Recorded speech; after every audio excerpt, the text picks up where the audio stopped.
सबसे पहले बात यूपी के सीएम योगी को जूनियर ओवैसी की चैलेंज की। हैदराबाद से अकबरुद्दीन ओवैसी ने सीधे सीएम योगी को चुनौती दी है। 2027 के चुनाव से पहले यूपी में एआईएमआईएम की एंट्री के ऐलान के बयान तीखे हैं और तेवर आक्रामक है, लेकिन सवाल है कि आखिर छोटे ओवैसी ने योगी को चैलेंज करने का दांव क्यों खेला। पूरी खबर इस रिपोर्ट से समझिए।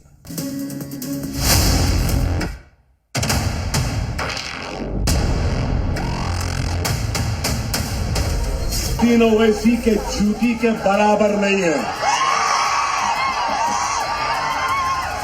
मेरी जूती के बराबर नहीं है।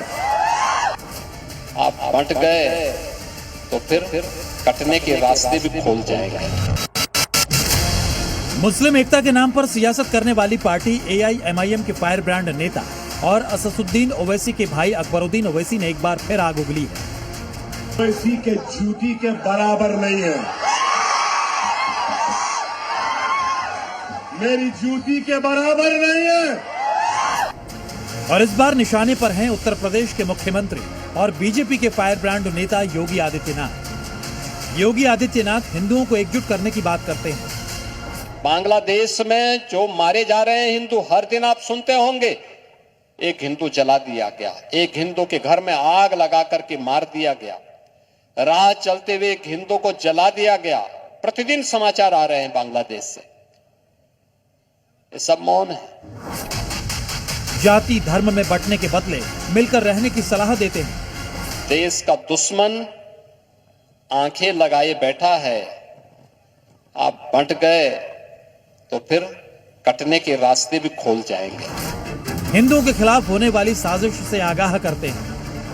याद रखना, सनातन कमजोर होगा तो देश कमजोर होगा, देश कमजोर होगा तो सनातन के सामने अस्तित्व का संकट खड़ा होगा। मगर हिंदुओं को योगी की यही नसीहत हैदराबादी भाईजान को चुभ रही है। और अब जबकि यूपी में 2027 की रणभेरी बजने वाली है, जूनियर ओवैसी यूपी में योगी को ही चैलेंज कर रहे हैं। मिस्टर योगी, तैयार हो जाओ, यूपी भी आ रहा हो। निजामाबाद से सीधे यूपी के मुख्यमंत्री को चुनौती। अकबरुद्दीन ओवैसी ने ऐलान कर दिया कि एआईएमआईएम अब उत्तर प्रदेश के रण में उतरने जा रही है। मिस्टर योगी, तैयार हो जाओ, यूपी भी आ रहा हो। चलेंगे यूपी, चलेंगे। और यूपी में अपनी ताकत अपने झंडे को गाड़ते हैं और सब झंडे को वहां भी लहराएंगे। अकबरुद्दीन का जोश देखिए, उनका हौसला देखिए। वो योगी को चुनौती दे रहे हैं, जिनके आगे यूपी के विरोधी दल पस्त हैं। उन्हें जूनियर ओवैसी चैलेंज कर रहे हैं। अकबरुद्दीन ओवैसी ने योगी आदित्यनाथ के लिए क्या कहा, ये सुनिए। अरे हवा का झोंका है, आया है चले जाएगा, छोड़ो।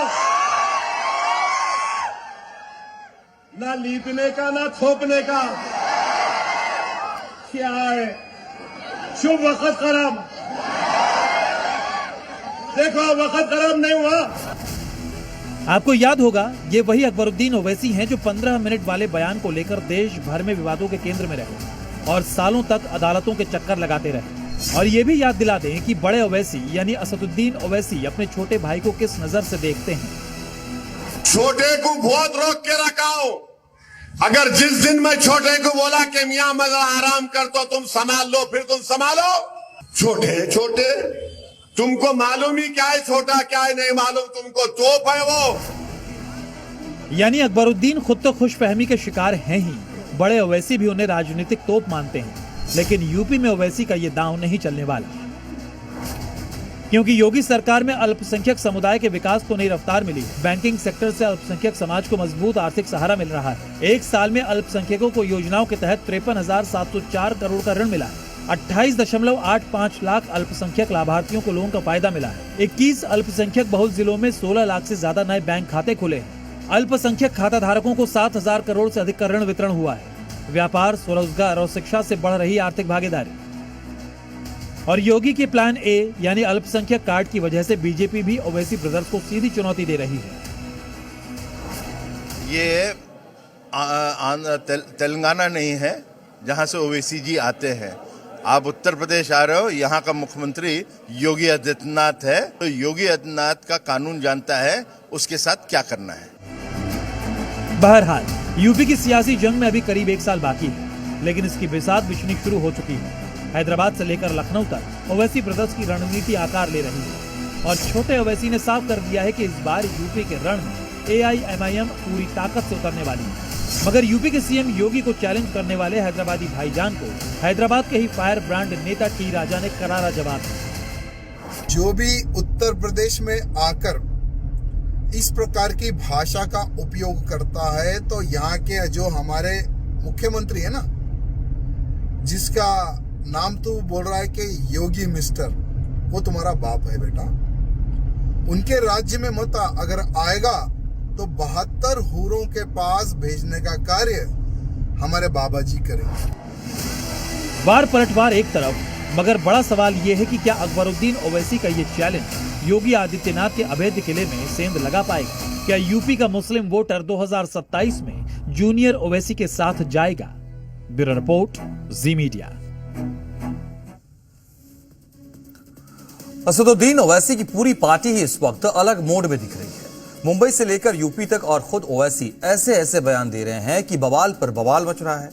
आज AIMIM नेता तौकीर निजामी ने बीजेपी, कांग्रेस और AIMIM के मुस्लिम नेताओं की कैटेगरी बताई। इस रिपोर्ट से समझिए कि कैसे तौकीर निजामी ने यह बताने की कोशिश की है कि बाकी जगहों पर मुस्लिम नेता बेइज्जत होते हैं।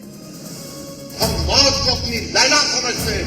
3 तरह के मुसलमान होते हैं, जो जूते चाटने वाला मुसलमान, दूसरा मुसलमान वो जो जूते खाने वाला, एक मुसलमान वो जो जूते मारने वाला मुसलमान होता है। कि हम दो और हमारे दो दर्जन।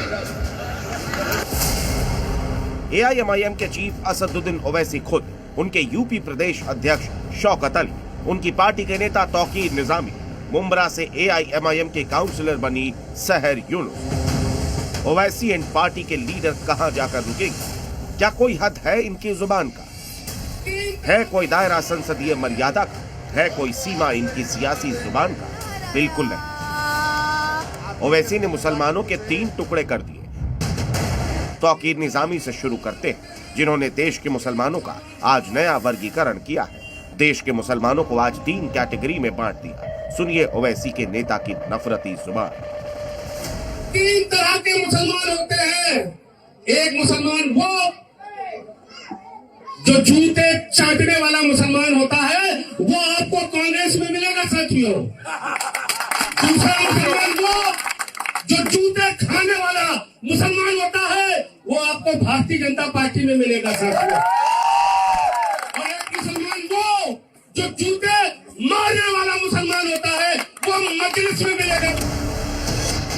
भारत के मुसलमानों के लिए तौकीर निजामी के इस विचार से खुद असदुद्दीन ओवैसी कितना इत्तेफाक रखते हैं, उन्हें भारत के 20 करोड़ मुसलमानों को बताना चाहिए। ओवैसी को बताना चाहिए कि तौकीर निजामी ने ऐसा बयान देकर किसी की भावना को ठेस पहुंचाने का काम किया है या नहीं। लेकिन ओवैसी क्या बोले, जिनकी समझ कहती है कि मुसलमान दरी बिछाने के काम आता है। कब तक मेरे मुकद्दर में दरी बिछाना शामिल होगा? कब तक मेरे मुकद्दर में अगयारों की चौखट पर जाकर टिकट की भीख मांगना पड़ेगा? कब तक तुम अगयारों की महफिलों में बैठकर उनके सामने जी हुजूरी और गुलामी करोगे? तौकीर निजामी AIMIM के इकलौते नेता नहीं है जो अपने सियासी विरोधियों के लिए ऐसी सोच रखते हैं। ओवैसी की पार्टी के एक और बड़े फनकार हैं शौकत अली। यूपी में ओवैसी की पार्टी की स्टेयरिंग इन्हीं के हाथ में, और इनका मुस्लिम आबादी बढ़ाने का जो ज्ञान है, उसे सुन आप हैरान रह जाएंगे। दुनिया के जिस देश की आबादी संसाधन के अनुपात में पहले ही समस्या है, वो कहते हैं हम 2 हमारे दर्जन। हमारी आबादी जितना बढ़ेगी, इंशाअल्लाह हमारा देश उतना ही मजबूत होगा। तो हमको आज से एक नारा देंगे कि हम 2 और हमारे 2 दर्जन। यही नहीं, आपको याद होगा कि पिछले दिनों महाराष्ट्र में काउंसलर बनकर विरोधियों को चिढ़ाने वाली सहर यूसुफ ने किस तरीके से पूरे मुंब्रा को हरे रंग से रंगने का प्लान मंच से सुनाया था। कैसा हराया कैसा हराया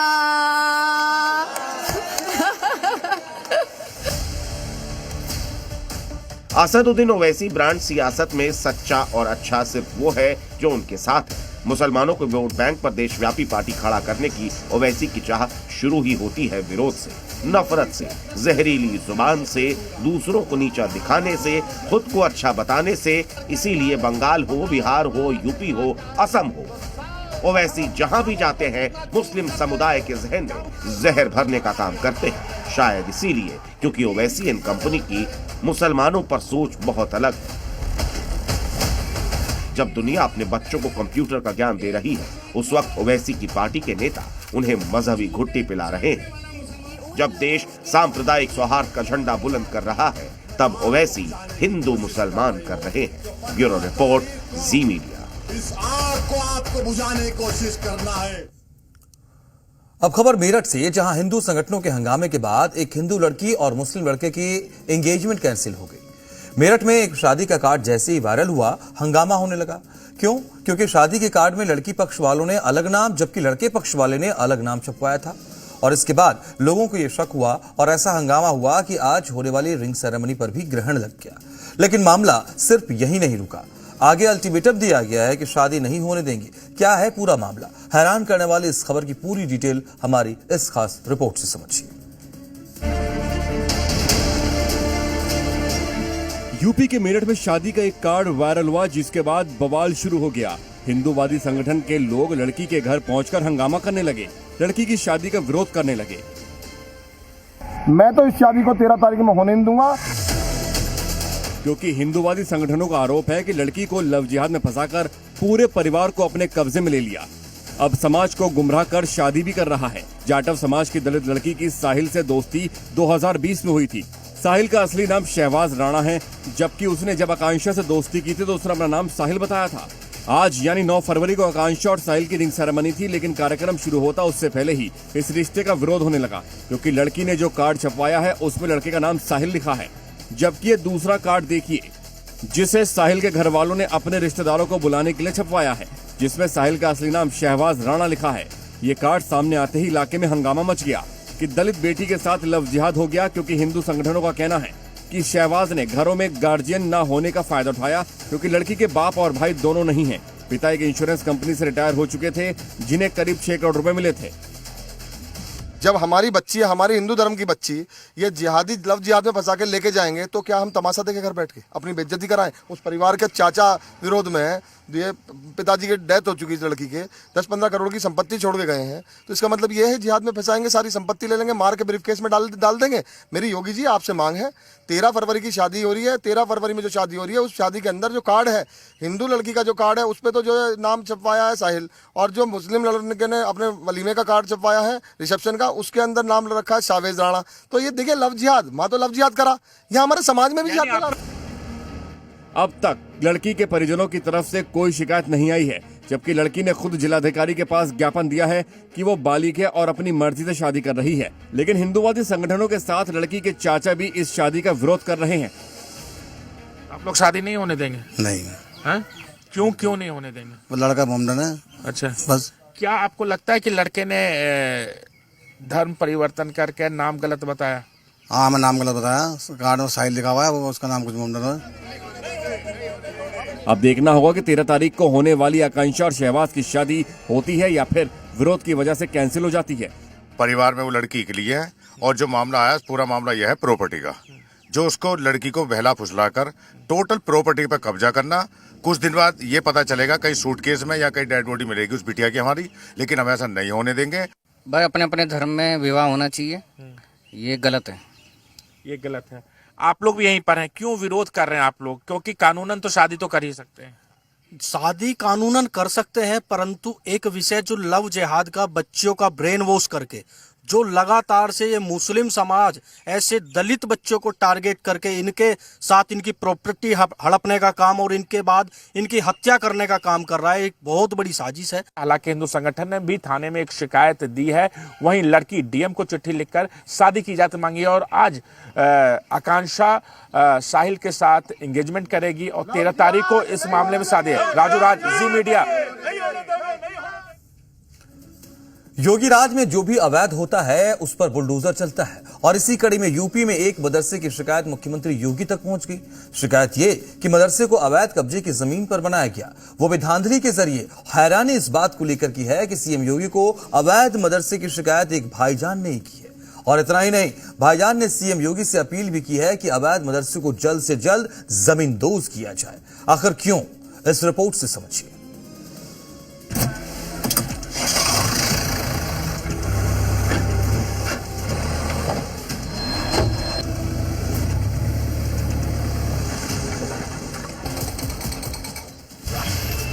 किसी भी वक्त इस 3 मंजिला इमारत पर बुलडोजर एक्शन हो सकता है। किसी भी वक्त सीएम योगी का धुरंधर इसे अपने ताबड़तोड़ प्रहार से जमींदोज कर सकता है, क्योंकि रिहायशी इलाकों के बीच जो इमारत खड़ी है असल में वो एक मदरसा है, लेकिन ये मदरसा अवैध है। आरोप ये भी है इस मदरसे को बनाने में जबरदस्त धांधली की गई है ताकि अवैध मदरसे की बुनियाद रखी जा सके। हैरान करने वाली बात यह है कि मदरसे से जुड़े तमाम आरोप किसी हिंदू संगठन या संस्था ने नहीं, बल्कि इलाके के ही एक भाईजान ने लगाए, और वो हैं फहीम आजम। जो मदरसा हिरा इस्लामिया ककराला है, ये तालाब की भूमि बना हुआ है। ये सपा शासन काल में बना था। इसकी एक बार लेखपाल से शिकायत की गई तो बड़ी लेन देन लेकर उसको मामले को रफा दफा कर दिया। मैंने माननीय मुख्यमंत्री जी से एक प्रार्थना पत्र दिया है कि तालाब की भूमि को खाली कराकर जो है अवैध निर्माण को हटाया जाए, मदरसे का ध्वस्तीकरण कराया जाए। फहीम आजम खुलकर बदायूं के ककराला इलाके में मौजूद हीरा इस्लामिक मदरसे को अवैध करार दे रहे हैं। फहीम आजम ने ही इस मदरसे से जुड़ी शिकायत सीएम योगी से की ताकि जल्द से जल्द मदरसे पर बुलडोजर एक्शन हो। दरअसल फहीम आजम की माने तो 3 मंजिला मदरसे को तालाब की जमीन पर बनाया गया। लेन देन के जरिए जमीन को वक्फ सर्वे में दर्ज कराया गया और अब इस मदरसे को परीक्षा केंद्र भी बना दिया गया है। ये आरोप लगाया है कि हिरा इस्लामिक मदरसा जो कि संचालित हो रहा है वो तालाब की भूमि पर बना हुआ है। अभी हाल में ही वक्फ संपत्तियों का सर्वे कराया गया था और यहाँ के एक लिपिक ने 5,000 रुपए की रिश्वत लेते हुए उस तालाब की भूमि को वक्फ मदरसे के नाम चढ़वा दिया है। आप भी सोच रहे होंगे आखिर कैसे बदायूं के मियां भाई एक मदरसे को न सिर्फ अवैध करार दे रहे हैं, बल्कि कब्जे के साथ साथ धांधली का आरोप लगाते हुए बुलडोजर कार्रवाई की मांग भी कर रहे हैं। खैर, जब इस मामले में हमने हीरा इस्लामिक मदरसे के संचालकों से बात की तो कुछ और ही कहानी सामने आई। मेन बात ये थी, यहाँ परीक्षा सेंटर बना और इनका भी मदरसा चलता है, मदरसा तैयबा। इनका सेंटर जो था परीक्षा केंद्र कट गया जिला स्तर से। उसके बाद मेरा सेंटर बन गया। परीक्षा सेंटर की वजह से ही विवाद हुआ है। उसी को लेकर के इन्होंने आरोप लगाए हैं मुझ पर, जो बिल्कुल सरासर गलत है।